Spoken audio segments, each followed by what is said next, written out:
Hey there. Shout out to the people at SANSI. They sent me out what's in this box here, and we're about to reveal that to you. It's something that I'm going to unbox today, check out the quality, give you my opinion on it, and then maybe in a day or two I'm going to get it installed, and then we'll test it out. What we have here, if you want to take a look at it, says SANSILED.com. You can probably figure that out. And inside, when I open the box, there's a couple of stickers, which are nice. I'll put those to use someplace. And this is what we have.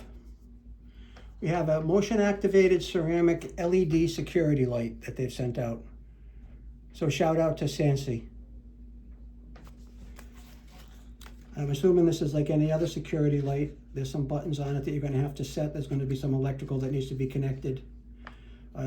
You can adjust the sensitivity on it for low sensitivity or high sensitivity motion.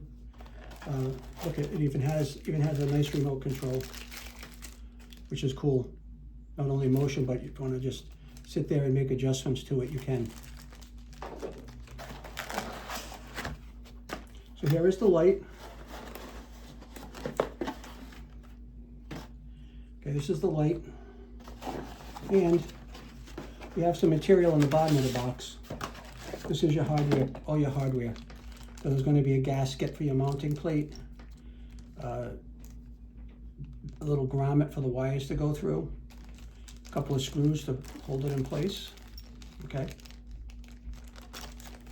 And one long screw to go through the middle of this to attach it to this, which will be in the light box, and some wire nuts.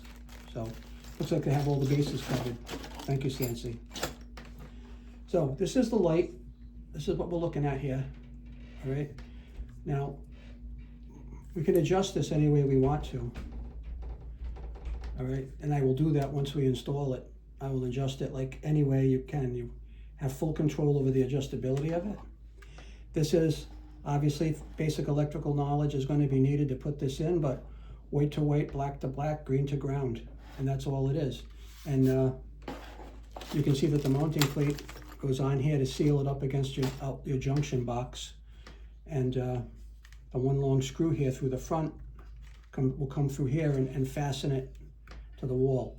This is your motion sensor down here at the bottom. And now what we have underneath here, we have a distance, a sensitivity distance, and we have a timing distance. There's a test mode. And once it's in test mode, I figure out probably during the day it might work. And the distance, I'll probably go minimum, I mean medium on the distance. Time goes from 4 minutes, I think 4 minutes, no, 1 minute, 5 minutes, or 10 minutes. And that's just this little dial right down here. And I'm probably gonna set mine to, 5 minutes. So when it goes on, it's going to stay on for 5 minutes, and the distance right now is set to minimum. I'm going to go about halfway up on the distance for mine. So this is what my settings are going to look like. If you buy one, you can check it out when you buy one. Just you can use my settings if you want. And that's it. It's supposed to give you a great deal of LED lighting. I think this is 70 watts or so. Doesn't say on here. I think it is. Yeah, the outdoor light with remote. So pretty cool looking device. Stay tuned for when I actually mount this. I'm going to replace the one that's on my shed right now. But this has a great look to it. Again, shout out to the people at SANSI for sending this out. Ton of LEDs in here. It's going to look really nice. And thanks for watching. Stay tuned for the install.